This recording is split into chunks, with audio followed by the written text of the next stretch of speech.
So I've been to a lot of places. And I said it's been a joy to come back here, not only for this project, but for some other ones, and that I did spend part of my childhood in Seward, so it was really fun like last time. Came in a day early just so I could go and see my old hometown and see, amazing how well that town is preserved. So what we're going to talk about today is parenting time, and really talking about how we use it in our case planning process and our court decision process to really make the decision whether a child can be returned home or needs adoption or guardianship. So I know Pam talked to you about addictions, and you're talking about your pre-hearings for termination or permanency decisions. And a critical part of all of that, from the beginning all the way through, is to say, how can we use parenting time to, first of all, assess and then teach, and then finally make a decision. Are they truly capable parents? Not did they just pass their drug treatment programs, for example, but are they truly capable parents? So let's look at some of the things that we know about this. I always like to start with this to say I have some ground rules, because some of the things I'm going to say this afternoon might sound pretty radical if you don't always stick to these ground rules. Right? So first of all visits between parents and children must be safe for the child. No re-traumatization, no re-abuse happening. Visits are not about catching the parent doing it wrong, so we can say, aha, see, you did it wrong again. They're about having good bonding connection time. All kids and parents need some level of contact. There is some children who we're going to talk about later who it will be at a therapeutic only level. That is literally down to the child's in therapy and the contact they're having is through the therapist talking about how did I draw this bad card called an abusive parent. So some children cannot have face-to-face or even telephone contact, but all children have what I call the connection plan. Who am I? A lot of that is related to who are my parents and how did they raise me. All right, and so all children have some level of a connection plan, even post-adoption, post-reunification, connection plan with their birth family, their biological family, or other families who have raised them. So it also means kids who spend a long time in foster care and become bonded and attached to the foster parent need a connection plan for back when they go home to their parent. Talk about how we do all of that within using visits as one of our processes. People, particularly children, even their birth parents, foster parents, and even us, get very discomforted by visits, particularly when visits go wrong. And so we tend to then sometimes step back and say, oh, the only thing we can do is have no contact at all. So we're going to talk about a progressive model that helps us decide how to do that, but always starting with children will not be traumatized or re-abused. Might they be discomforted? By discomfort, I mean things like there might be some tears sometimes, be sadness at an end of a visit, or that night when they get home, back to the foster home, they don't maybe really feel like eating dinner tonight. But if they go back to the foster home and they can't even sleep tonight and go to school tomorrow, then somebody's got to be changing something on those visits, right? So we really want to look at this, as your initiative say, look at visits through the eyes of that child, and what does the child need first, which sometimes will be in conflict to what the parents want or need. So the primary purpose of visits for children is to meet their emotional, developmental attachment needs. And that means visits about helping the child deal with the fact that I've been maltreated, that I've been moved into a foster home, that I've had wasn't able to be kept with my sibling when I got moved into care, or had to change a new school. All those changes that can sometimes happen to children when they go into care. It's not just that I'm a maltreated child. What do I need? Who do I need to see? We should be actively doing that. How many guardian ad litem or CASAs do we have today? That's one job. I've been a CASA in King County, Seattle, which is where that program started. And really, for us, well, of course all of us, but really for those positions, what does the child need? It's not about rewarding or punishing the parent. It's about what does that child need. And if that child needs to see that parent, our job is to make it safe for that child to do that. And very seldom is the only answer to safety no contact of any type ever. Because one thing the research says, virtually all children go home out of child welfare. First of all, there's a 50+ percentage of children who truly get what we call reunification. And then there's the kids who get adoption, guardianship, and aging out of the system, right? Even all of those children in that second grouping go looking for their biological family.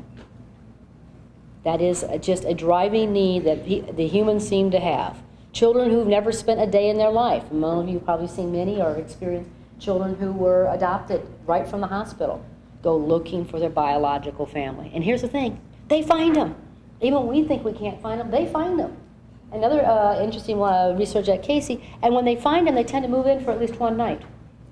So if we think we have, through adoption, now protected this child from ever having contact with their biological parent, who may be the worst person you've ever held in your caseload, that's not true. So what we need to think about is how are we helping that child develop so that not only when I say developmental needs, develop enough boundaries, guidelines, self-esteem, resiliency, family, friends, therapists that will stick with them so they can walk through this life that they were dealt of having a dysfunctional parent.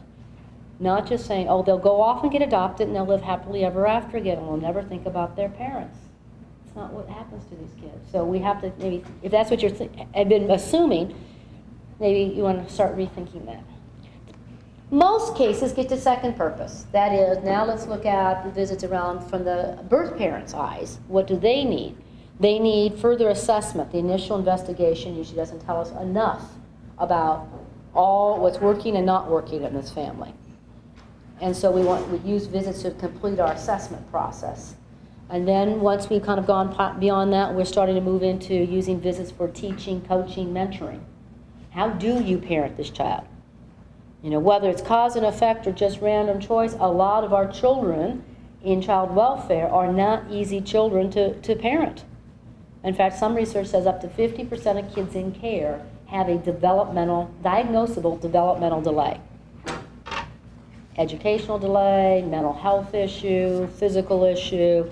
I mean, not just their maltreatment. So they're not easy children to parent. So how do we teach them to parent? And then this should be used to determine final permanency. Here's it in a nutshell for determining final permanency. No child who's been placed out of home care should not go home who you can't say you haven't had the following type of visits. Multiple, I don't have a secret number, but I think it has happened more than once. Looking for consistency. Overnight visits, so we've gone, not just 5-6 hour visits, 24, 48. We're slowly moving from those 1-2 hour visits, slowly, progressively moving up to 24, 48. In fact, we don't want to transition kids abruptly. The only time we should have to transition children abruptly from one family to another is in that true crisis initial emergency placement. So they're slowly spending more and more time back home. And we're testing out, supporting, making sure that family can really function. So multiple overnight visits in the parent's home. And we know a lot of our parents have some pretty crappy places they live. They might even be in a homeless shelter or kind of on the move a lot. And we're having to assess whether they can really take care of their child in that physical environment with that chaotic lifestyle. And here's another little clinker. With all the people who are going to be parenting or really involved in that family on a regular basis. So if mommy's got that new boyfriend and you are really concerned because mommy's had a history of picking some guys that aren't so great around her kids, but you have no legal right to call him to court. He's not biological daddy, he's not legal daddy, and maybe he hasn't even been a caregiving daddy. She's got that boyfriend after the kids went into foster care, new boyfriend, right? We still need to figure out, particularly if she's had a pattern, what's the pattern going to be like? Maybe this guy's the best thing that's ever happened in her life and we're all going to go, yay!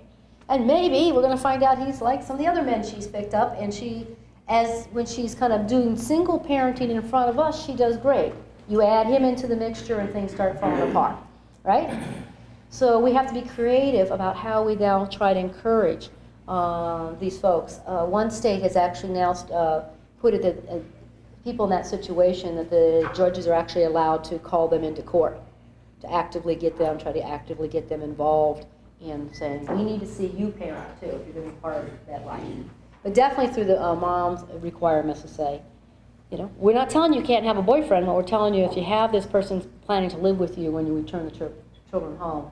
Particularly if there's a pattern. We don't get to interrupt in any involved in anything in a parent's life. We really are only supposed to be involved in stuff we think that's directly related to the maltreatment. That's the way the law is written, and child welfare practice ethics believes. So if there is a pattern, then we want to look at that. And here's another one going with some of the stuff we talk about the addiction issue. We want eventually, not beginning of the visit process, but way out, or getting closer to this stuff, we are going to actually set up visits that mimic the stresses and the triggers that might cause the parent to go back to their old behavior. So we're trying to avoid is what I call the divorced parent visit. A lot of things I'm talking about today actually can be applied to divorced families too. You probably have a lot of those same type of cases in front of you in small communities, right? Both divorce and dependency. You've all probably been involved in divorces or know about divorces where the parents can't get along, even months afterwards, right? And so we want to find out then if they're really going to, if these parents are going to stick to it under stress. So what happens sometimes when parents don't get along with visits is that one parent gets to have the fun visit. Saturday visit, no chores, no homework, let's go to the ballpark, let's go to the, Disneyland, let's go, watch the movies.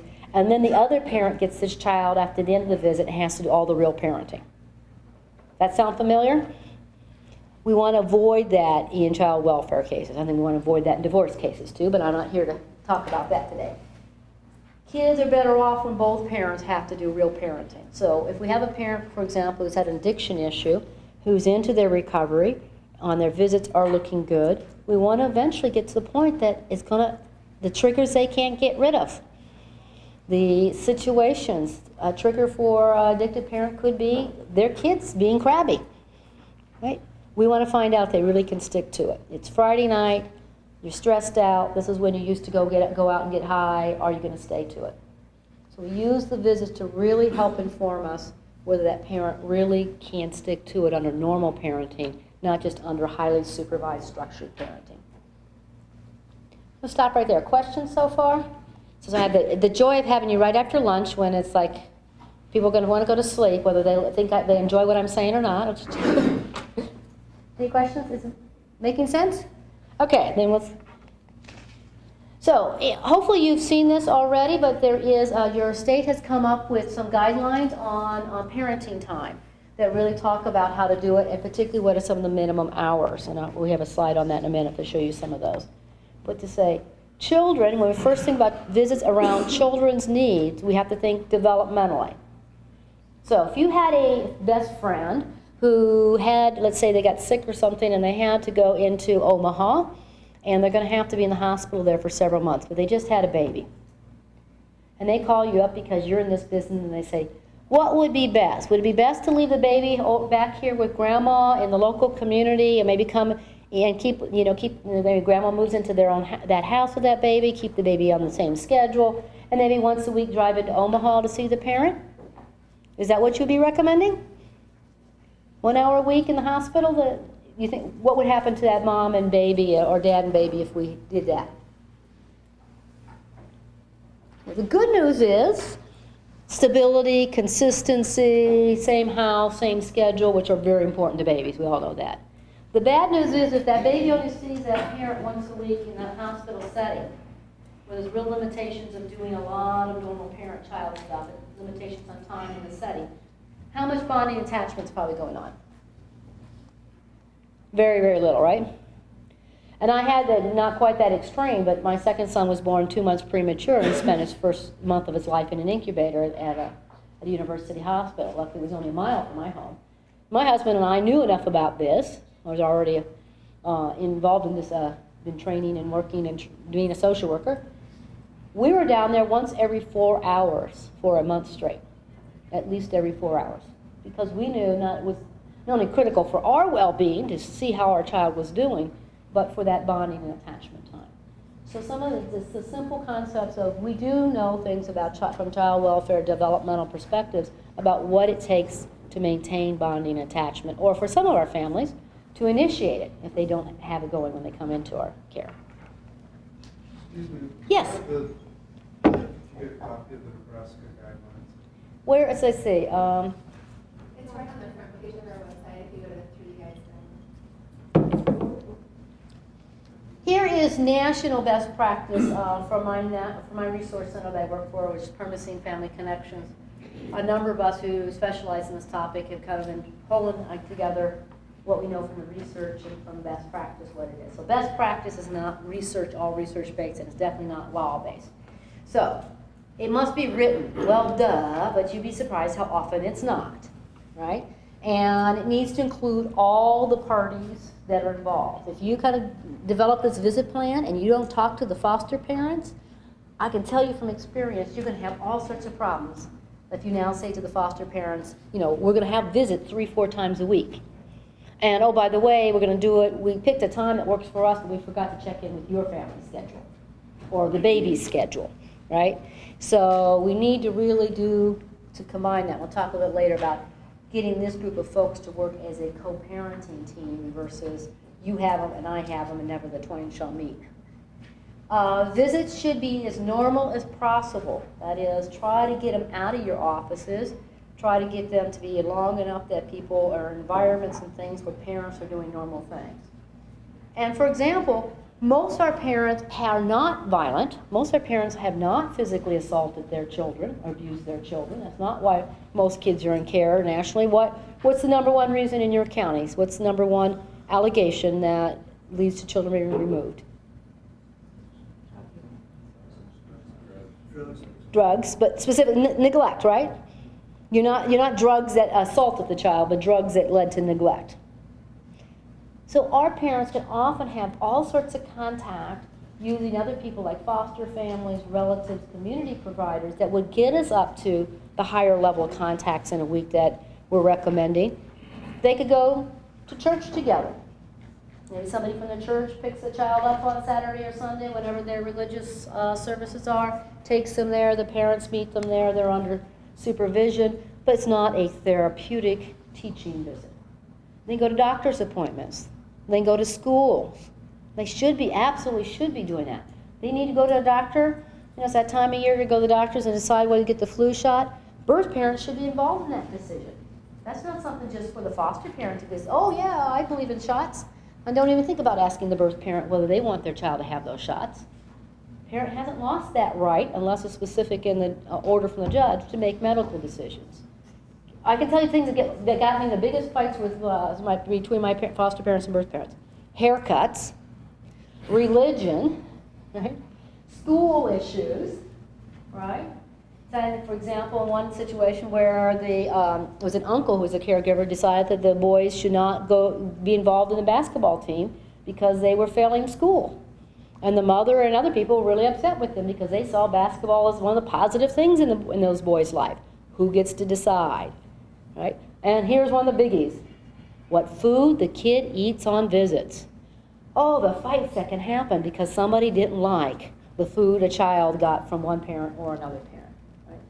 We have to talk about how to really make it normal and healthy in having positive interactions versus us focusing in on all the other type of things. Because when you have it that foster parent and birth parent never come together through things like icebreakers, then they tend to get into these fights over what's best for the child.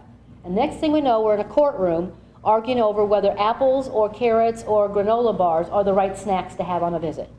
I see some of you smiling. You've dealt with this, right?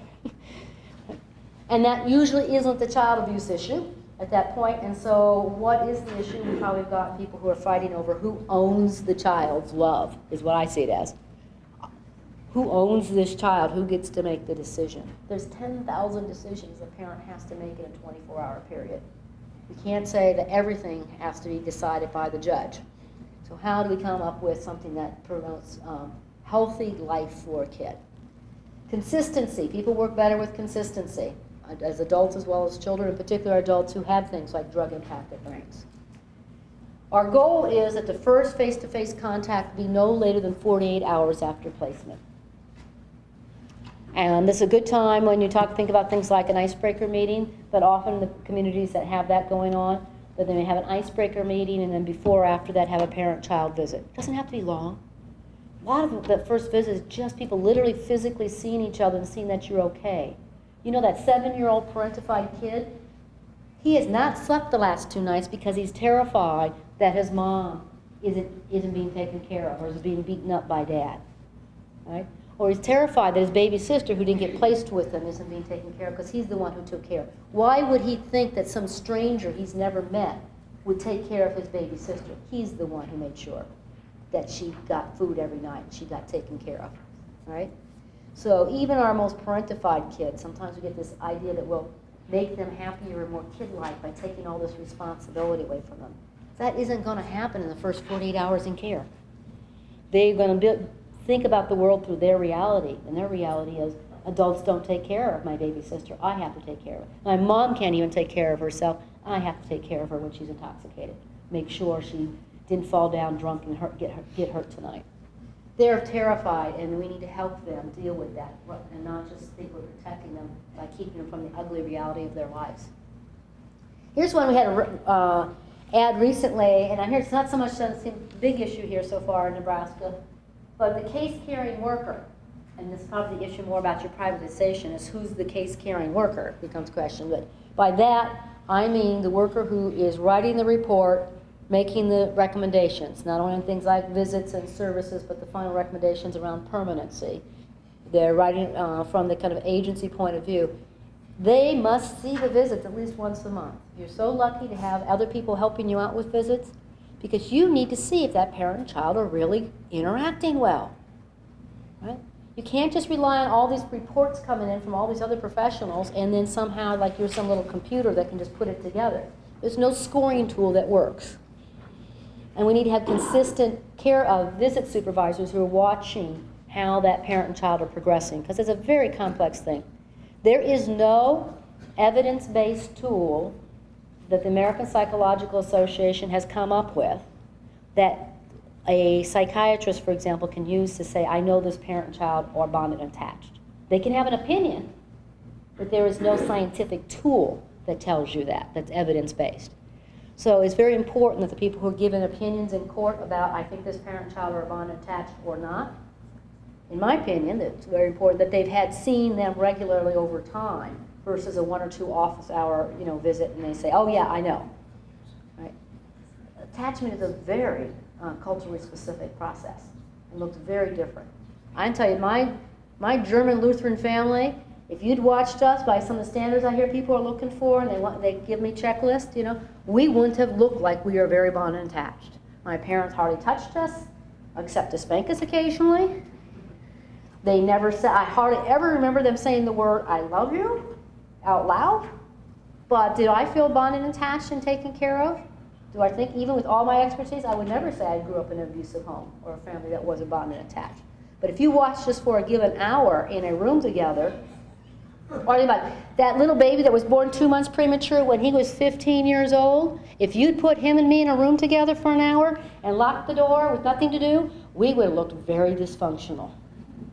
Because that's the stage he and I were at that point when he, we literally couldn't sit down at the table together without him going, rolling his eyes and going ballistic about something I did at the dinner table. I could never figure out what it was. Something, how I ate my food. He just couldn't be with me for 20 minutes without it driving him crazy. We finally had to come up with a rule to deal with it. If you're having too much difficulty, son, with whatever mom is doing, you can leave the dinner table without your dinner. Other than that, quit rolling your eyes and making faces and making sounds. Because you're interrupting my dinner, right? But that's the way real families are, right? It's not that easy just to look at somebody in a given hour without knowing who they are and interpret something as complex as whether there's bonding and attachment going on. Location, least restrictive, most home-like. Get it out of your offices. This area of child welfare, I didn't give you all of the stuff with just the PowerPoint, but there are lots and lots of research on parts of visits. And one is, the more we have visits in our type of office situations, less likely parents are to show up, for example. So if you're having trouble with parents showing up, you want to look at where are you having it. We are intimidating folks. I know you don't feel that way a lot of times, but the families feel like we have an awful lot of power, and they're right. We have a lot of power in their life. Whenever possible, like I said, get them into the community environments. Siblings, that's an additional issue, particularly since the 2008 Family Connections Act. You must make every effort to place siblings together, and the judge should be asking questions if you don't. And if your answer of an agency is, I'm sorry, we just don't have enough foster homes to take like that type of sibling groups together, the answer is supposed to be back, not good enough. There's supposed to be a reason from the child's, like the children are sexually abusing each other or something, that would be the reason we don't place siblings together. Not because we've got a 2-year-old and a 10-year-old or a boy and a girl, and so we don't have foster homes that'll take, a 2-year-old girl and a 10-year-old boy at the same time.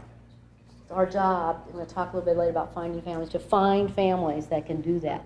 And if, for whatever reason, they can't be together, we are to order visits, arrange for visits for them. They have the right to have a relationship with their siblings.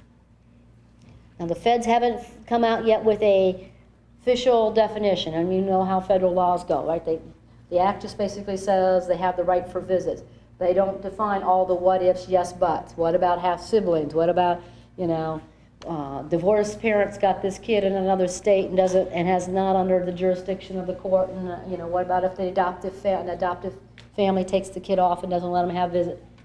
Yes, there are a lot of what-ifs, but I wanted to stick with the basic principle. If we do it right to begin with, we're going to get less of those kind of terrible King Solomon decisions, where people want to have all or nothing, or divide the child up. And every time the child loses, here's what I said, in order to gain safety, permanency, and well-being, i.e. I'm not being maltreated by my birth family, I shouldn't have to lose something.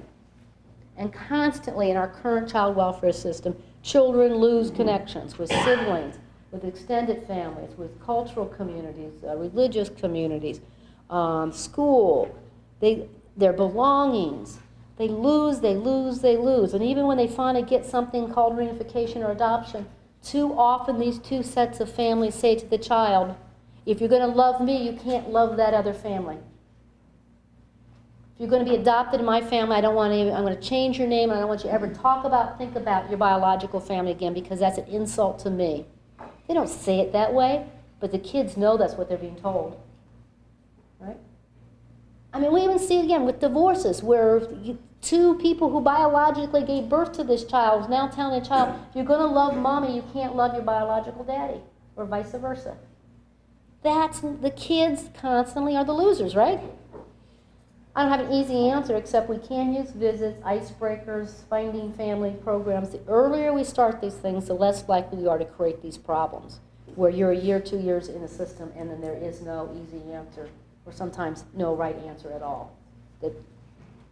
Okay, so kids take precedence. If there's any conflict, please always do through the eyes of the child. What does that child need?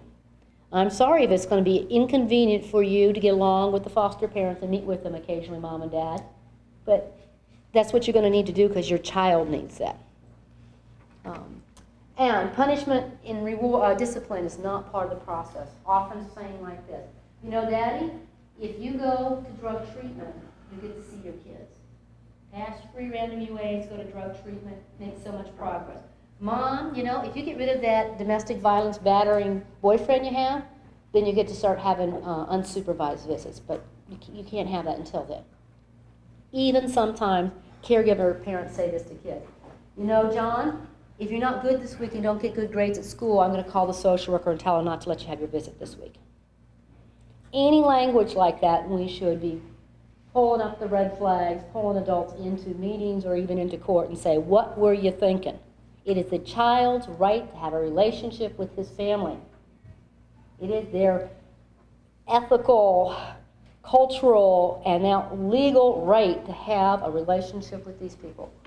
And it's not something we should lightly overturn. It's got to be a very valid reason. I'm not saying there aren't kids, some small percentage, that no contact of any kind is the only way to keep them safe and non-traumatized. But those are the exception cases. And even those kids end up running away back to their parents, their biological family. Or if it's one parent, mom or dad, it's usually one parent, they still have 150 other relatives on that side of their family that they should have a relationship with. So that often then you get adoptive families who literally sit there and tell me, it's like, well, to love me and be stable with me, they have to have 100% consistency. They can't think about, talk about, wonder about what happened to their biological family, or else somehow they can't fall in love with me. You hear arguments like that sometimes? That's not true. That's not true about kids. I just want to take a good, easy example. How many of you have raised children? Hey, almost everyone in the room. How many of you put that child in daycare, preschool, something fairly early in life like that? All right? Did that teacher, that daycare provider have different household rules than you, different routines? Did they have some different food? Kids are very resilient and very flexible. My best friend's a kindergarten teacher, has been for over 30 years now, and here's what she looked like a couple of weeks ago beginning of school. She stands in front of the doorway, literally where the cloakroom is, and says, "Hi, Mom and Dad. Say goodbye right now, nice and quick. No, you can't come in the cloakroom. No, you can't hang up his coat. No, you can't come in the classroom." Because what's going to happen when that parent comes in the classroom? She said, "I don't know what it is, but it's usually moms more than dads. These kids, by kindergarten, usually have spent 2, 3, 4, 5 years of their life in daycare, preschool situations. And the first day of kindergarten, which they also have visited that classroom ahead of time, they've had all those type of warm-up meetings, that first day of kindergarten, the parents fall apart. And once the parents fall apart, it's like contagion in the room. And all of a sudden, the little kid, their kid starts crying. And then some other kid whose parent, and they were perfectly fine, and that little kid starts crying. And you have this contagion going on. Now, 2 weeks later, she tells me, this year is a really good year for her in the way of the kids she has. She says, I go, line up for recess, and every one of her 24 students has their shoes on, their shoes tied, their coats on, and is lined up, ready to go. And these were kids that the parents had come into her, each one almost like clockwork, come up to her somewhere before school starts and say, "I just need to let you know, Mrs. Cornwell, my child, he's brilliant. I'm not to say anything bad about it. He's brilliant, but he can't tie his shoes yet. Did you tie his shoes for him?" She goes, "No, I don't tie shoes in my classroom. I've got 24 kids. Can you put his coat on? If he's got a sniffle, could you stay inside with him? So who's going to be outside on the playground with the other 23 kids if I stay inside?" They're so convinced their child can only live life the way they have at home. Within 2 weeks, they're living a whole other life in her classroom. Kids are much more resilient and capable of having it as long as the parents don't get in a fight about it. That's what often is the stress for the kid, the disloyalty feeling, is they're getting in these fights. And so then, most kids are really smart kids. I had smart kids too, just like most of you do, right? And they learn very early on, for example, if they want money in the household, which parent to go to. And it wasn't me. They go to their dad whenever they want money, because that's what kids do, right? So we see a lot of normal stuff that gets blown out of proportion in child welfare because we put the label on as abuse and neglect.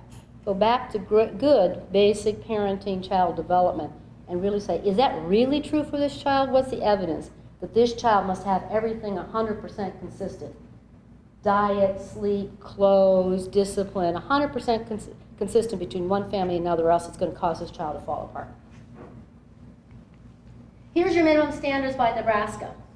If you haven't seen it, take a moment and look at that. By developmental age, gives you. Are you doing it?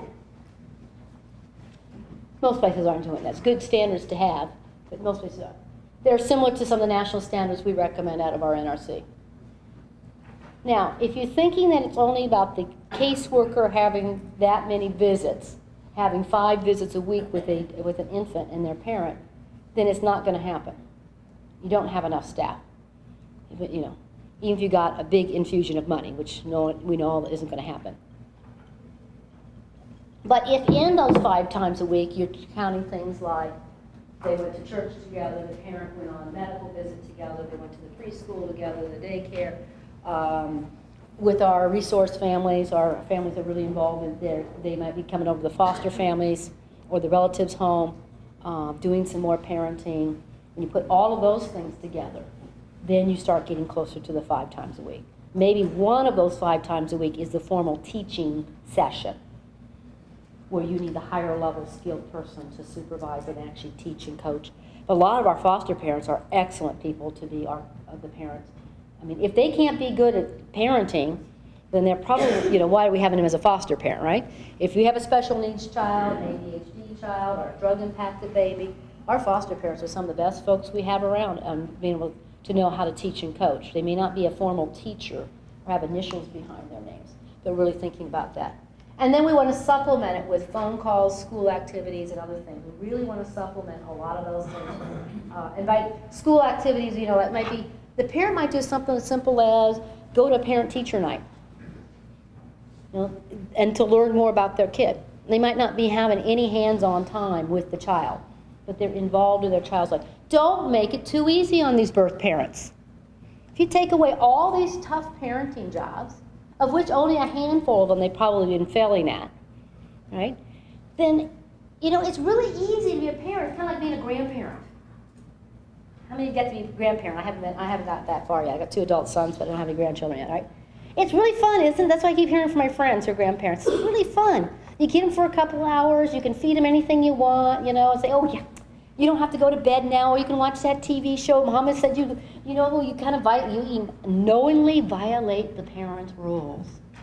Sound familiar? What happens on our visits with our birth parents? And then what gets to happen? At the end, you go like, here, Mom, here, Dad, take them back. Right? And now they've got to get it back into the schedule and the routine. Most of the time, it's no big deal. The kid actually comes to see this as a nice special time in their life.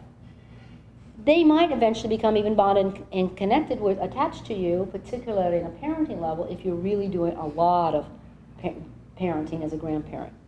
But I know as an aunt, I have, especially now that I don't live in Washington State, I have lots of nieces and nephews that if I died tomorrow, they wouldn't even remember who I was. They're not attached to me. But if I go into a family event, after a little bit, they might come over and sit in my lap and play with me and other things like that. Let me spoil them. But they're not attached to me because I don't have to do real parenting with them. Giving them discipline. Sticking to, no, I'm sorry, even though it's Christmas, I'm not going to let you eat a whole bowl full of candy because you'll be sick tonight. Right? That's the type of real parenting we want to keep these parents involved with as much as possible so they don't break their ties and feel like, get this kind of, both birth parents and foster care kids often get this fairy tale idea about what it's going to be like when they get back together because they've been living this thing that isn't real parenting. So it's a complex decision. I have a model that I'm just going to tell you, mention, but we can't cover in this 90 minutes. You have to, as I'm spending most of the time, you first need to look at normal child development, find out what developmental age that child is, because as we know, a lot of kids are chronologically a different age than developmentally. Find out what age they are, find out what is good parenting at that level. That's a very tough question, because it is a culturally specific question. How can we make visits mimic good parenting, where it allows for bonding and attachment to happen? Then, of course, as we now decide all that stuff, we have to overlay that there was maltreatment, or else we wouldn't be involved in this family's life. Sex abuse cases are different than your chronic neglect cases, on what type of visits and supervision and everything that needs to happen. So that you have some ground, we give you some ground rules on some of those things. Time and care is critical. Your first visits, right after initial placement, was all about, I miss you, I love you, I'm terrified, all those things, the trauma of the separation and stuff. Then we're in our reasonable active effort phase. We're teaching, mentoring, giving feedback to the parents. Good job, you're making a good job, or you're not. Here's why you need to improve your parenting.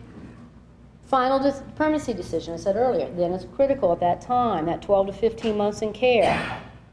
Now we need to sit back and do a series of evaluation visits and say, can they really do it? Did they get anywhere close to multiple overnight unsupervised visits in the family home?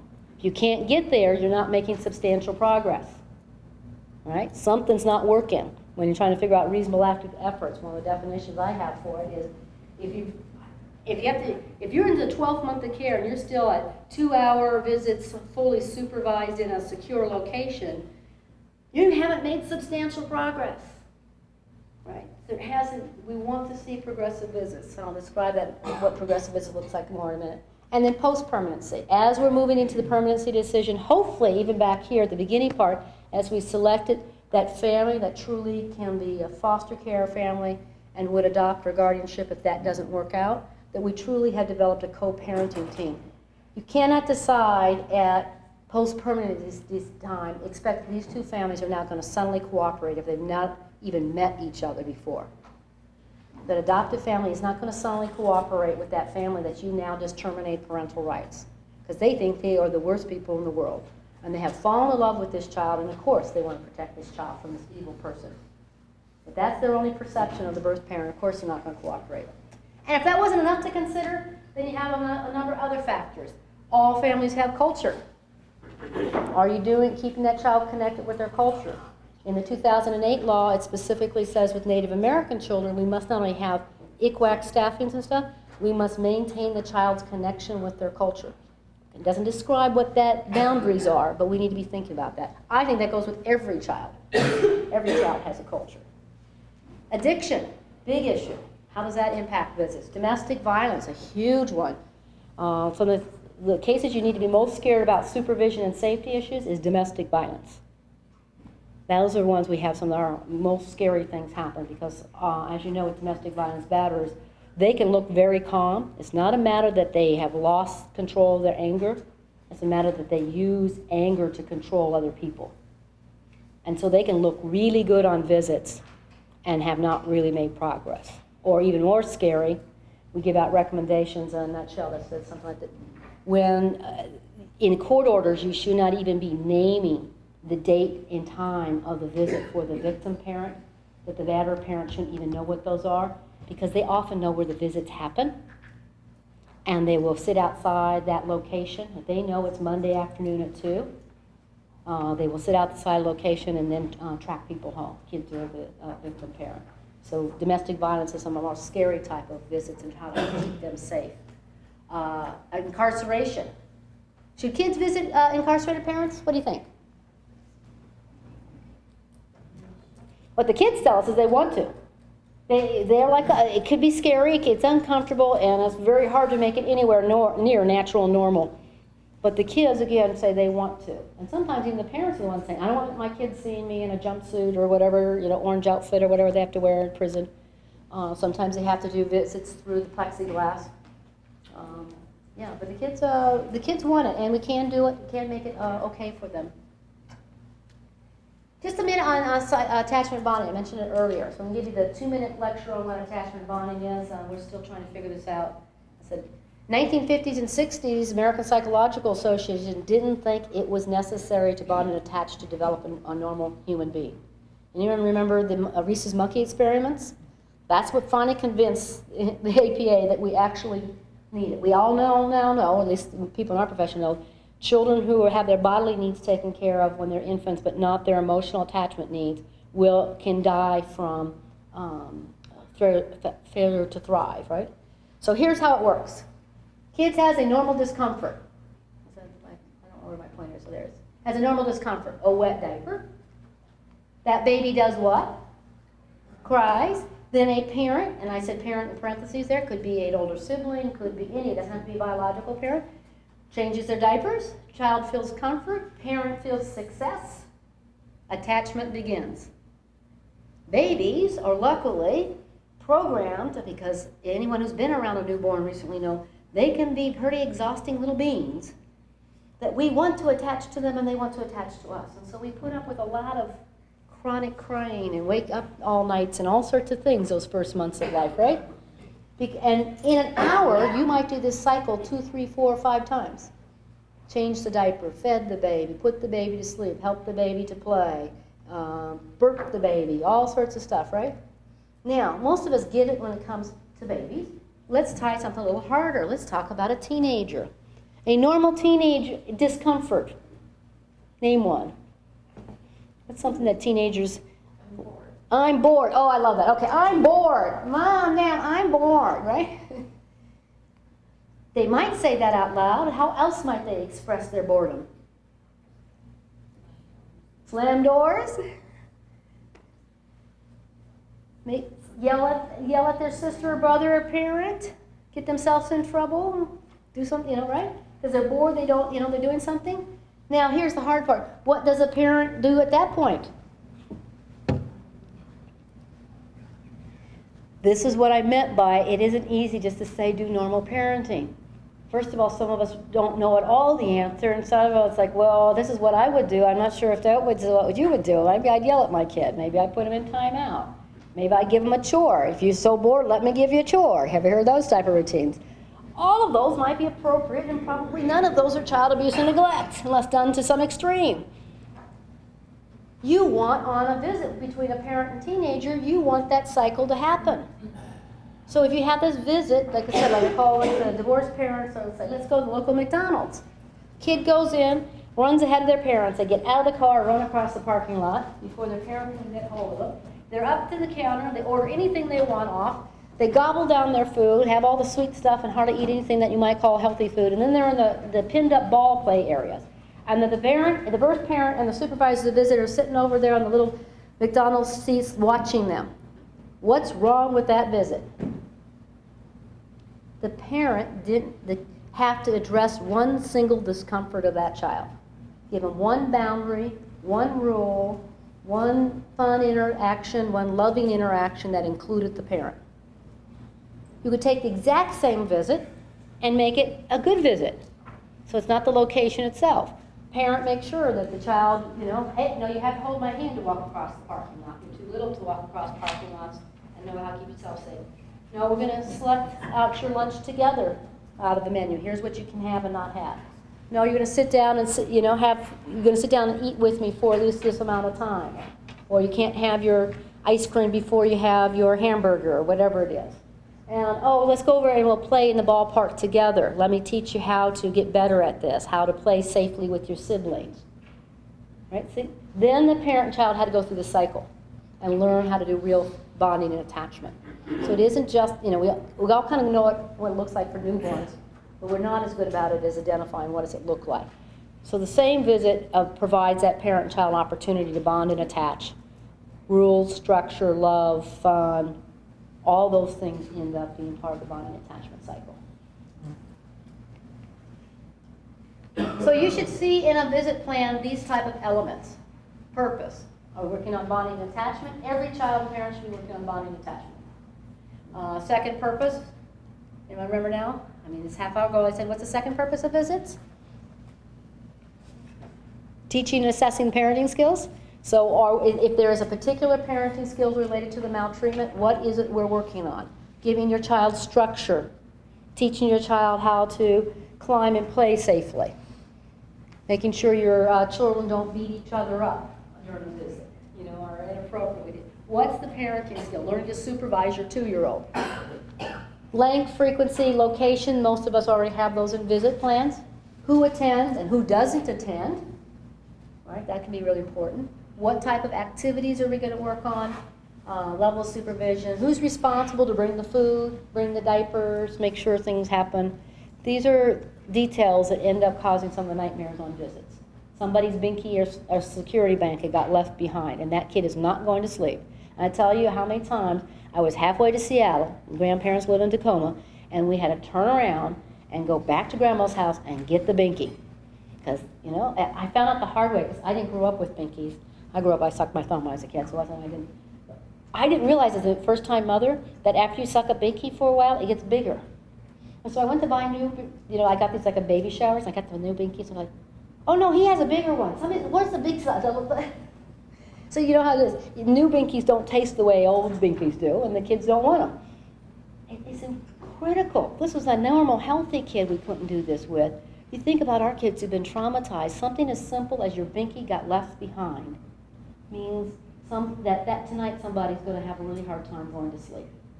Right? In particular, kids who've been traumatized so much already. So what's progressive visits? Way back here, first placement, an hour, a couple hours at a time, highly supervised. All first visits with parents need to be supervised because we don't know yet enough information about that. And it goes well. And here's what I'm doing with the drug addicted parents. Hey, Mom, Dad, tell me when you're going to invest the available for your child. And I have an open enough relationship with them already. Tell me when you're not going to be high. Because I want you to have the best visit possible with your child. I want that bonding attachment cycle to go well for you. But every time you do it wrong, you're going to have to do it 2, 3, 10 times right to override the because one time you did it wrong. Right? So we want you to have to be successful. So, hey, early Monday morning's on the best time for you, you know, because that you, or maybe that's the worst time for you because you've been on a bender all weekend, but whatever it is. We set it up, we give them, stay away from all their triggers, their hard parenting skills that they had trouble with around maltreatment. They're doing good. A week or two later, we take a baby step. Not the next court hearing, not the next case plan review. We want to make progress regularly. So we change one element at a time. So we go back to our elements. So we're having 1 hour visits once a week. We might move up 1 hour visits twice a week. Or we're having 1 hour visits once a week. We might move up to once a week, but 90 minutes. The secret of the progression is take little tiny baby steps and keep basically testing out, where is the parent doing well? And then sooner or later, what you usually find is that you hit a place where the visit starts falling apart. Before the child's re-abused, re-traumatized, the visit starts having difficulties. Right? Instead of what happens in a lot of cases, then everybody wants to go way back here to ground zero and start all over again, is you only have to, if you've been tracking your visits, progressive visits, you only take one baby step back to where it last was working. All right, so it's like a little scientific experiment. All right, they're doing well there. Okay, we increase frequency, then things started falling apart. Or increase length, they start falling apart. Take a step back. Try something else. If you keep doing this dance, this is when you need to have a full case planning meeting or even a court hearing to say, are our reasonable effort treatment service working? If they're not, if our treatment plan is the right treatment plan, the parent should be able to spend more and more time with their kids successfully. That making sense? And the opposite can happen. If a parent keeps making success on progressive visits, but let's say they're not doing perfect in their treatment plans, then you also have to question, is that treatment plan really the right one for that parent? Most of our treatments that we send families to are hypotheses that that drug treatment program is going to work, that that parenting class is going to work. We have very few evidence-based treatment plans. So, and even when they're evidence-based, they're hypotheses for this particular case, they're working. So the two things should be progressing. When we say, what is substantial progress? We should be getting reports from their treatment folks saying that they're making progress in their treatment, and be able to see parent-child visits increasing, progress to more longer, more frequent, less supervision, more home-like environments. And way out here, for reunification cases, because not all cases get out there, now we're moving into the overnight unsupervised visits in the parent's home, right, as I said earlier. If you can't get all the way there, does it matter that they got all their treatment done? If they didn't change the fundamental behaviors that were the parenting skills related to the maltreatment. So the way I always say to the social workers is, if you give, when a parent looks at you straight in the eye and says, they would say a lot more rudely than I'm going to say right now to you, blankety dank Rose, what I got to do to get my kid back? Ever a parent ask you that? Just tell me what I got to do to get my kid back. If you just tell them the services, that's your hypothesis how they're going to change the behavior. Tell them what changed behavior they have to have. So way back here, like your jurisdiction hearing, we should be naming what do they have to demonstrate to us to get their kid back. What parenting skills, under what situations? Drug-addicted parent, we want you way over there at the time and place and locations that your drug is going to trigger you to want to take your drug, and you still kept your kid safe. You might even begin that relapse process, the chemical part of your brain. You haven't taken the chemical yet, but whatever the drug is. But the chemical reaction in your brain says, I got to have it. Now here's the way I'll do this for you right now. How many of you have to have coffee every morning? Okay, if you admit to that. I'm surprised there might be a few more people here. I'm not going to embarrass anyone here. It's okay. You don't have to raise your hand. I was one of those folks. How many of you have to have coffee so bad every morning that you plan for your relapse? And this is what it looks like. You set up a coffee pot that has a timer on it that goes off so that as soon as you're out of bed, coffee is already made. All right. you plan for your relapse. Right? We want to have the other type of planning for relapse in our work. Is we want when that brain goes off, whether it's just as simple as waking up in the morning, that's your trigger for some of you, just waking up in the morning. Some of you have to wait till you smell the coffee before you want it in the morning, right? But just waking up in the morning is your trigger. Then you have to have a plan on how you're going to not relapse. So we're talking about relapse plan. So you would do the opposite. Instead of having a coffee pot scheduled to go off, they've got their dealer scheduled to come by or whatever they need to do. They've got a plan that keeps them saying, well, I'm going to make sure I have some decaf tea ready for brewing in the morning. They're going to plan for, I'm going to make sure as soon as that trigger goes off, and trigger I can't avoid, first I'm going to try to avoid my triggers, friends, locations, smells, other things. But there's no way to avoid all your triggers once you're an addict. So the triggers I can't avoid, I'm going to have a plan that as soon as one of those triggers happens, even if I'm not cognitively aware of it, but my body and brain starts telling me I need the drug, I will, what? Pick up the phone, call for a spouse, a grandparent, a foster parent, somebody to come over and take care of my baby. And then the second phone call is to my therapist, my AA person or whatever, to take care of me. That's the behavior we're looking for with addicted parents. Not absolute proof that they will never relapse. Depending on how you define relapse, relapse happens constantly, or a lapse happens constantly in your brain, because that's one of the definitions of addiction. That your brain, the chemicals in your brain have been altered, and that they want a drug, and they take over your cognitive brain. Right? So what we're looking for in a progressive visits, as they get more and more longer and longer, the parent sooner or later is going to hit their triggers. And I'm just crazy enough, I actually want visits to get to that point for our families in a reaffirm. That we get all the way through a relapse cycle and the parent did the right thing. They called for help for their child before they went and took care of their needs. Whether they took care of their needs by calling their AA person or they took care of their needs by taking their drug. Either way, the child was maintained safely. That is the business of child welfare. Our goals are safety, permanency, and well-being, not sobriety.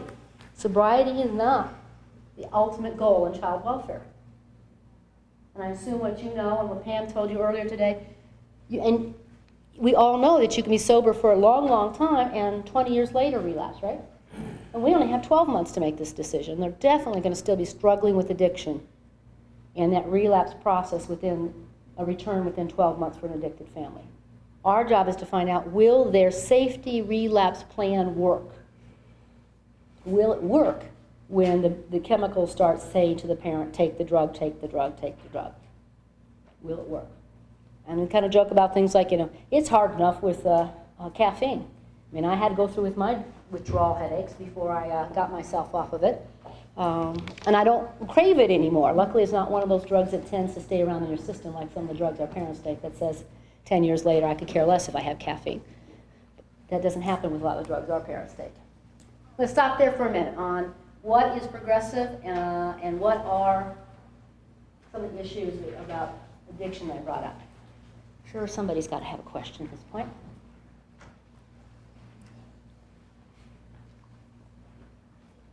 No controversy at all?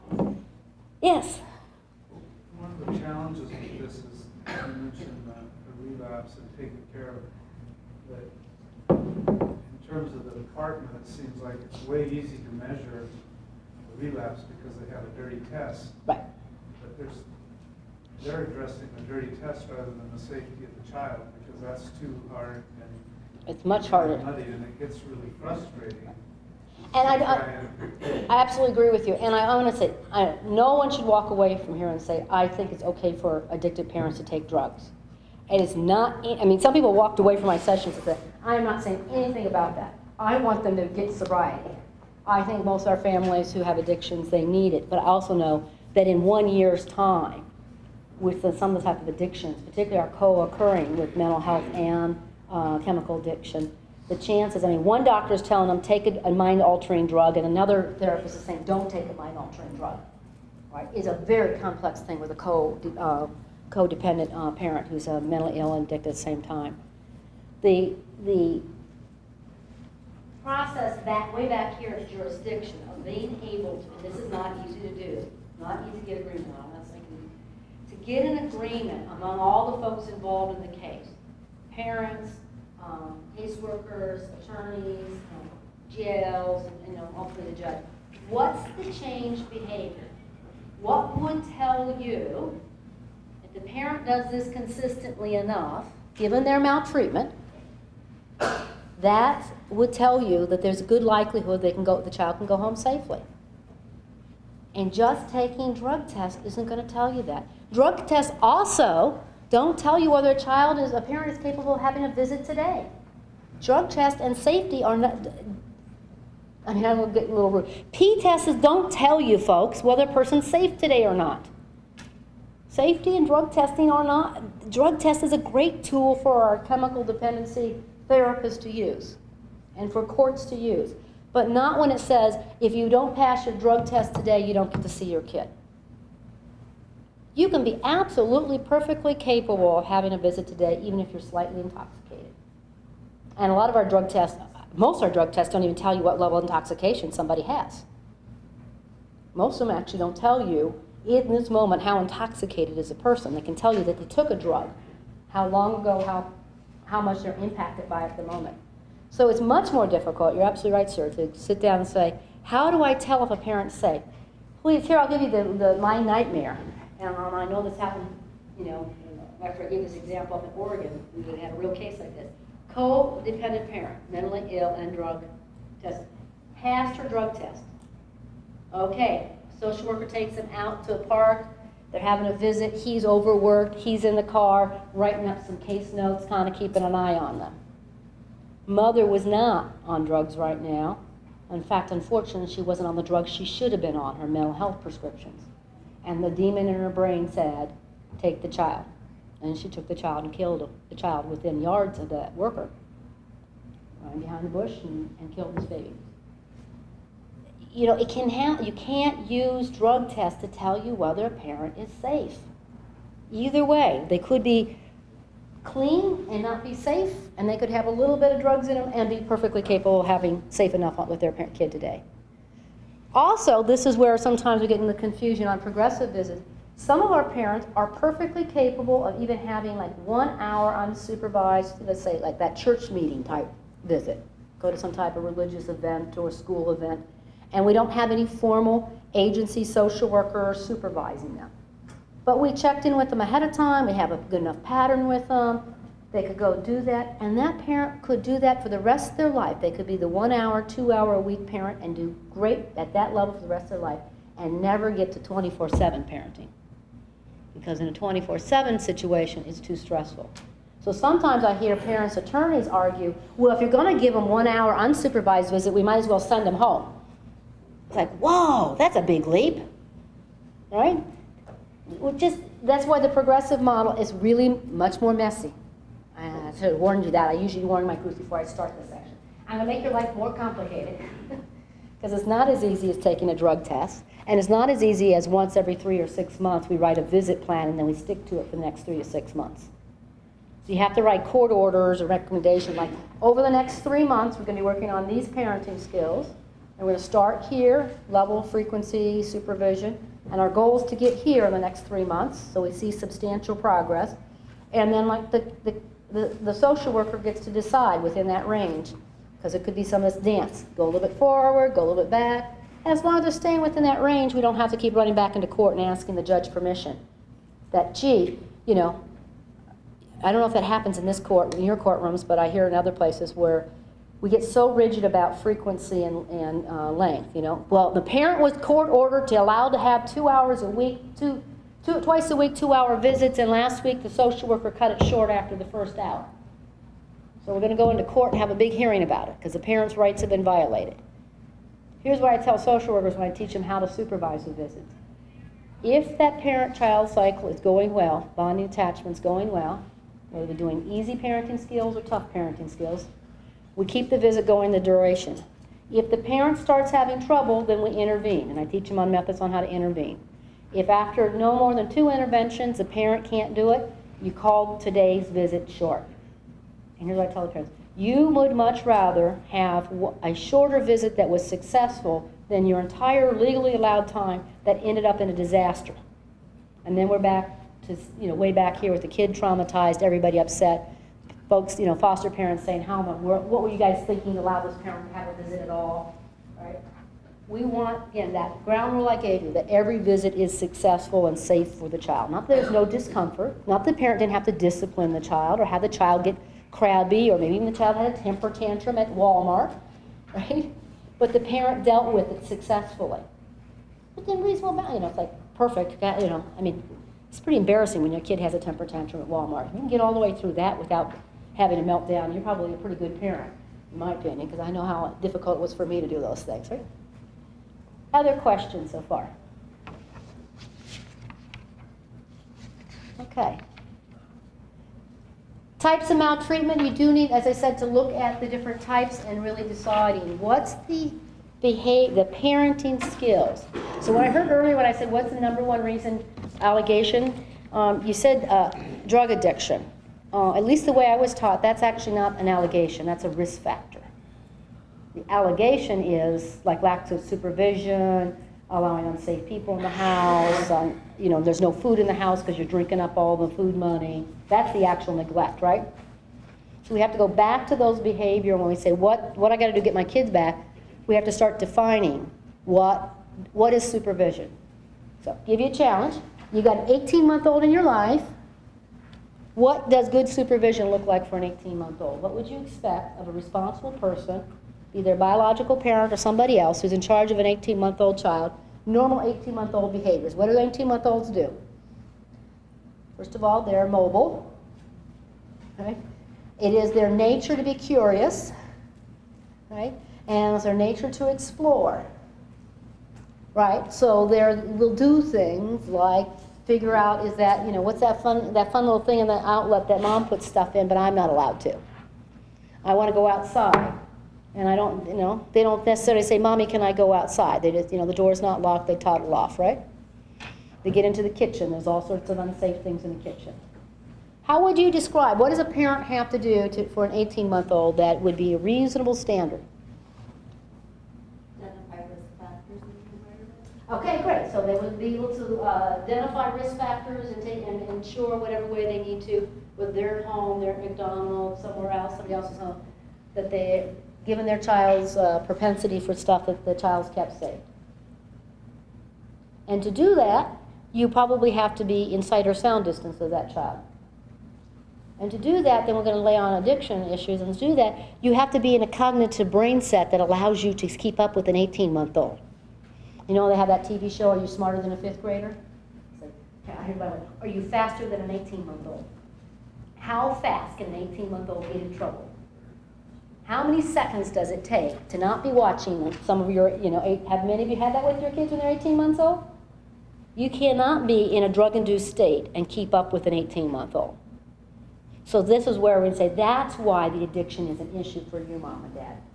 In another family that might have an addicted parent, there was enough other people taking care of that child when you were intoxicated that the child was supervised. So addiction is an issue for you. But it isn't just about any sobriety, but it's sobriety and a safety plan enough that somebody is in their cognitive brain skillful enough to keep up with an 18-month-old when they're awake and moving around.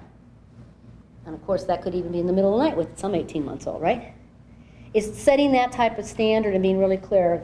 Here's what the maltreatment was, not just that you were addicted, but when you were addicted, here's what you did or didn't do that caused your child harm or potential harm. Thereby, on our teaching visits, our expectations, that's what we're going to work on. In that case, for example, that was all about supervision, I am not going to go into a whole bunch of rules about what food the child needs on visits. When the child needs a healthy snack. Imminent harm is not when they're 45 and their teeth are going to fall out, so they have to have the non-sugar snacks. That is not imminent harm. They're going to have high cholesterol and they're going to die of a heart attack because you gave them all the French fries and meat. They really should be on a vegan diet, and really organic, right? These are the fights you get into on visits. We're spending all this energy fighting about stuff that has nothing to do with the maltreatment. On the things that do, it's still going to be hard, as this gentleman said. It's going to be hard to name those skills sometimes, or those demonstrated changes, or come to agreement on it. But you at least want to eliminate the 999 things the parent did right and say, and just focus on the 10 things that, big as those are, that the parent didn't do right that got them into the court. Is to focus in on that. And of course, if you find new things, add that to the court, as we do sometimes. But don't just suddenly do what we call scope creep. At least this is the line that in your communities, we're usually pretty good about this after 30-some years I've been in this profession. We've gotten really good at saying, when a parent falls below this line, whether they like it or not, we're going to intervene with their family. And if it's far enough below the line, we'll place their kid in care. Family preservation or care, right? But the legal and social work concept is as soon as they go above the line, they get their kid back. Not when they live up here. So court orders that say they're going to have stable income, have a stable housing, never drink or drug again in their life, and they're all going to live happily ever after. In what fairy tale land are you living? That's not how any family lives. My kids didn't have all of that. Did your kids have all that perfect? Here's the problem. You fall in love with these kids, or you at least attach and bond to them. You feel parenting responsibilities. And you want these kids to have what you gave your kids. My kids did have two parents with stable incomes in their own home and went to the same school all their life and had their buddies in church and grandparents and relatives and other people close by. They did, for the most part, have healthy food most of their days. I can tell you there's plenty of times they didn't have healthy snacks after school. Right? And there's plenty of times they didn't get 3 square meals a day. Try to make a 16-year-old eat 3 square meals a day. I challenge you. Right? So what is it we're intervening with becomes part of it, not just about visits. This is where visits really integrate with what is your philosophy. So scope creep looks like this. 18-month-old removed because of addicted parents, poverty, other risk factors, and lack of supervision was the neglect issue. Child found repeatedly in situations that the child was harmed or could have been harmed because of a supervision. And the child is placed in foster care, and parent goes to parenting classes and a drug treatment, and they're getting better. And then we're not quite sure. Now we say, but we want you to get rid of your boyfriend. We don't know. But we want you to live in housing that's better because it would be nice. That the kids now used to that wonderful foster home where they have clean sheets every Saturday. Right, and they go to church, and they're at school on time, and they have food more like I'm used to having the food, right? And they got their own separate bed. They're not sleeping with siblings in their own bed, right? And then they have to not move from community to community, and then they have to, and then go back and maybe look at some of your recent recommendations, court orders, and see if you truly applied that standard to everybody in your community. Would that be the standard? So one of the challenges I get back to people say, do you go out and remove every child from every family that is homeless? Usually the answer is no. Do you walk up to your normal homeless shelters and say, night call, any kid left here, oh, that's a child abuse, we're removing them. You live in a homeless shelter. Yet I hear it all the time in courts and in social work telling me, kids can't go home if their parent lives in a homeless shelter. Or kids can't go home if their parents don't have enough income in the house. Right? Now, I'm not saying that you can't make a very reasonable, in some cases, connection. Let's say a child who has severe medical conditions living in a tent or camper out here somewhere in one of your grounds where they can't get to their medical care. But by itself, living in the tent or the camper is not child abuse. And that's where it's really hard for us sometimes to pull this apart.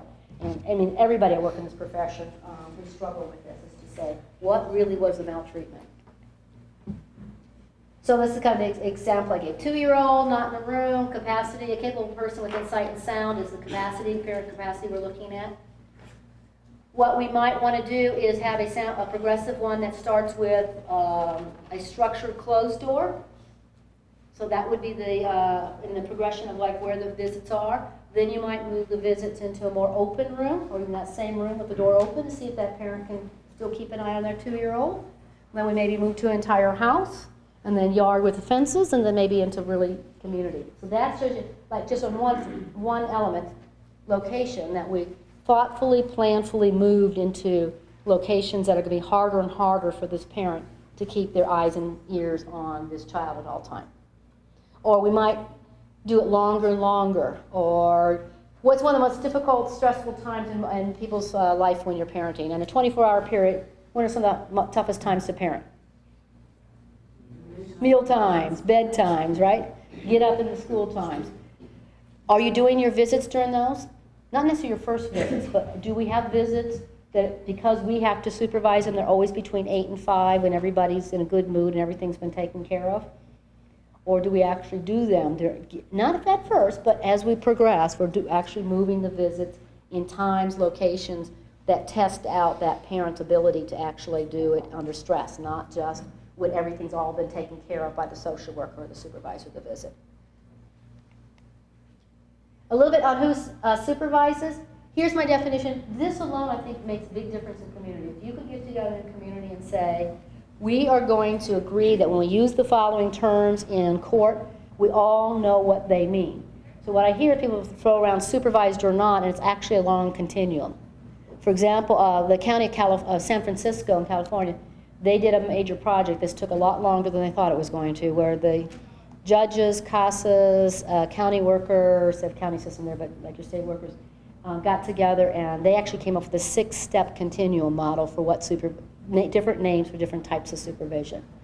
So, supervisor, I consider that is a trained person, foster parent can be trained to do this, doesn't have to have an MSW or whatever, is in sight and sound distance of at all times.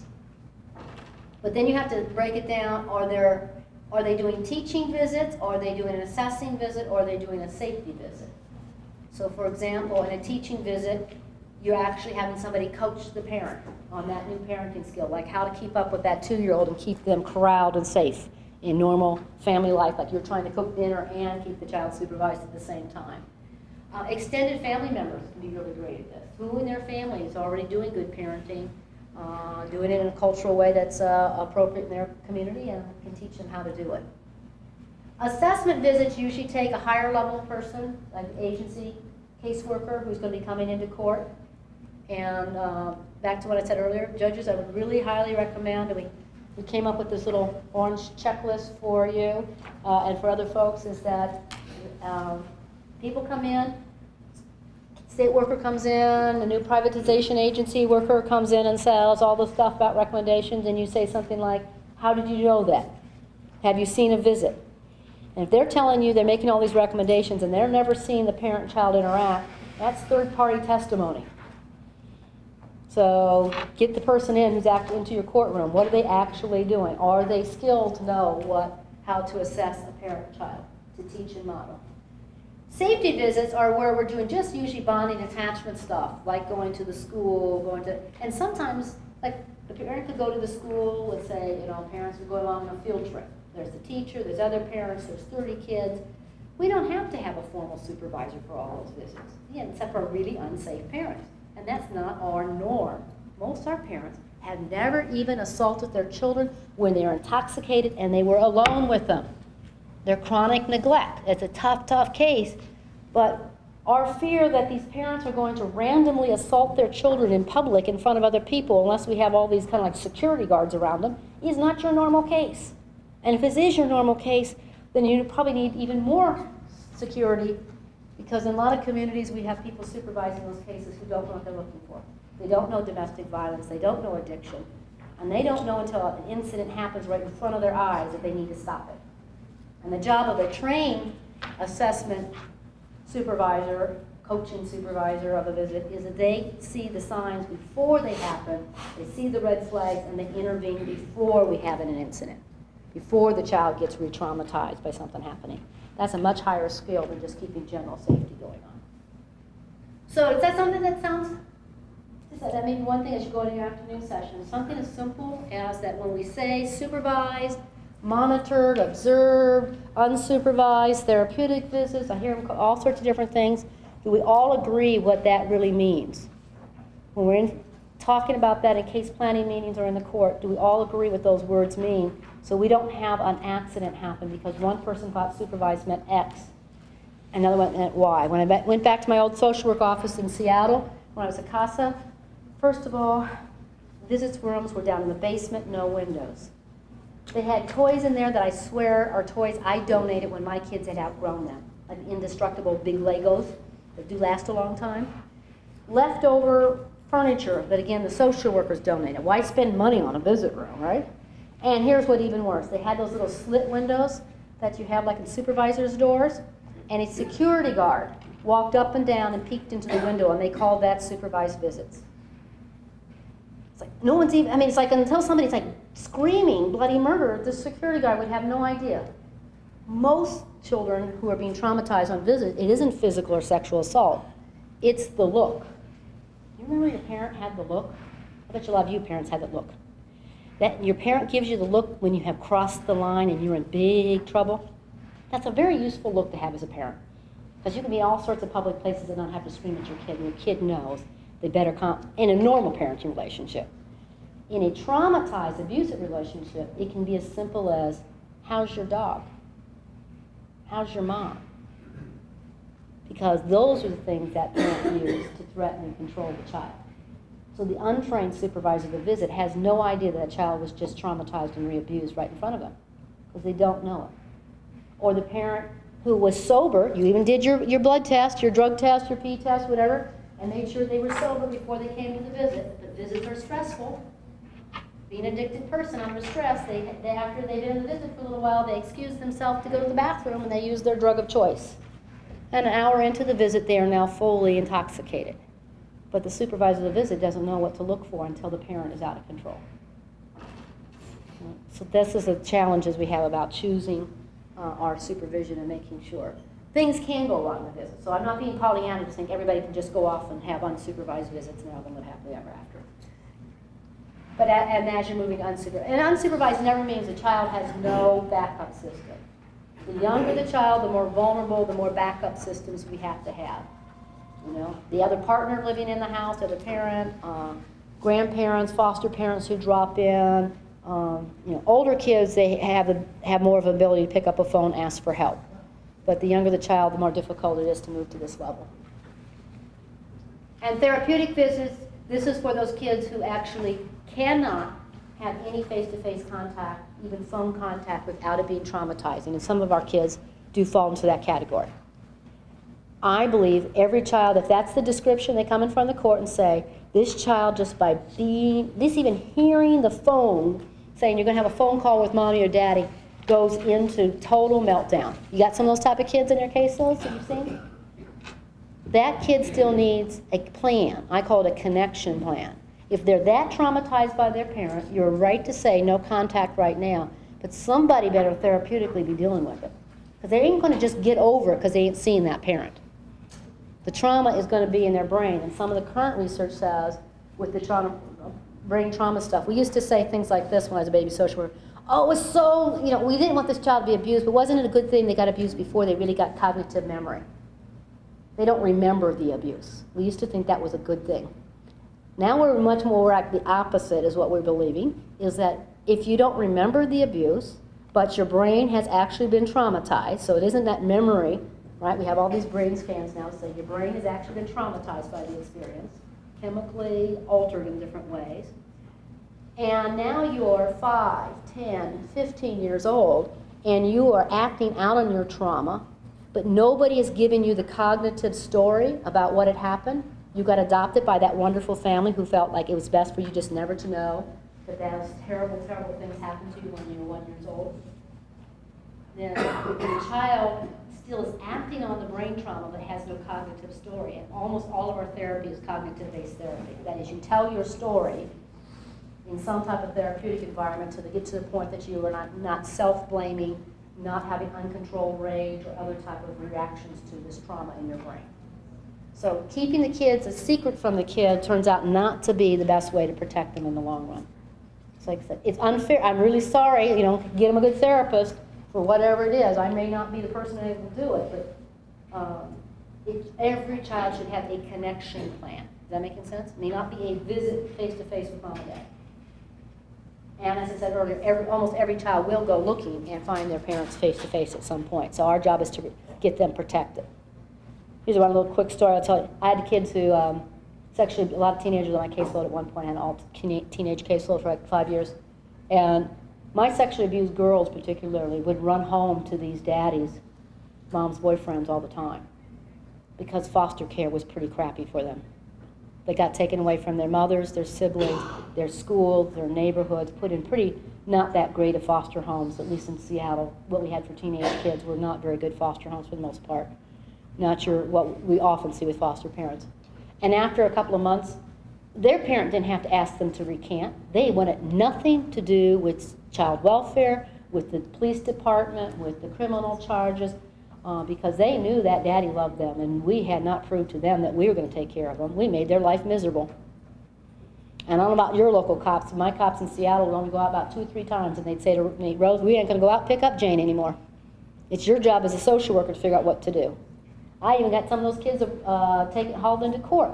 Told the court orders you can't have contact with your daddy for your own protection, right? Protective orders, basically. Hauled off and put in juvie for 28, 48 hours because they had gone off. And I could only protect them for about 24, 48 hours because then their attorney very rightfully would get them released, and then that child would never want to talk to me again as a social worker. The moral of that story that I give you is, if a kid says to you, I really want to see my parent, and you think that parent is the worst son of a gun parent you've ever had, you still have to think about how are you going to help them do it safely, rather than thinking that you can keep them apart. Any kid above the age of 5, or maybe even lower now in America, has access to cell phones, to the internet, to Facebook. My girls ran away and met these fathers before all that era. They will find each other, and then they will collude together to keep us from knowing what is going on. We have played into that man, that sexual offender's hand, by making that girl's life so miserable that she would rather be with him and all that mixed up, meshed relationship where she thinks she's being loved even though she knows she's being abused, rather than deal with us as child welfare. What does that say about us as a system? I know I had to look at myself in the mirror finally and say, yeah, hey, this ain't working. I'm not feeling good at the end of the day as a social worker. My boys didn't tend to run home to their daddies. They tended to run to the streets, and both sex tended to end up prostituting a whole lot. And so we didn't really keep that kid safe, even if they didn't go home to that dad. Here's a mix of visit. Like I said earlier, it isn't like going, even in the progressive model, you may on a given week have different types of visits. So it's not all or nothing. So, but as always, kids are safe. Kids are safe. Number one, it's non-traumatized. All right, we're almost to the end. Well, again, we have other things I can talk about, but I want to check in. Questions, comments? Yes, buts.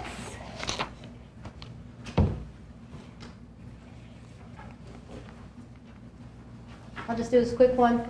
3 roles of parenting. This kind of brings you back maybe around to the first thing this morning on icebreakers. Vera Fahlberg, who was one of our pioneers in this profession about permanency issues for kids. You have 2 genetic parents, even if you're a test tube baby, sperm and an egg. All right? They give you more than your height and your eyes and your skin color. We don't know how much more, but we're learning more and more. You inherit a lot from your genetic family if you never live with them. And different cultural beliefs believe in different things about how much you inherit from your biological extended family system. All children have multiple caregivers. This is actually a definition of a healthy family. Grandparents, aunts, uncles, cousins, older siblings, lady next door, teachers, coaches, religious, right, on and on and on. Kids need multiple caregivers and can thrive, in fact, do thrive under having that. So we don't have to set up foster care to be a constant fight between caregivers. One role we don't talk about, but a lot of you in the room understand this better than the average families do, there is a legal role to parenting in America. What are some legal decisions parents get to make? What type of education your child gets? What type of religious upbringing? What type of medical care, right? Goes on. What type of discipline? Do you have rules about clothes or sexual role styles? You know, boys do this and girls do that. All of those things legal parents get to decide. When a child goes into foster care, when we don't do it well, this is what the system looks like. We have 10 to 15 people who take part in one or more of these roles, when you count all of us over there. Right? But it isn't, and then we act as if legal parent is different than birth parent, than different than caregiving parent. And never the twain shall meet. In fact, I heard that a little earlier when I was in the room. And then sometimes people are told not to talk to somebody else other than those parents. Oh, social worker, don't talk to parents' attorney right before the TPR. We might lose our TPR. You're sound familiar, you know?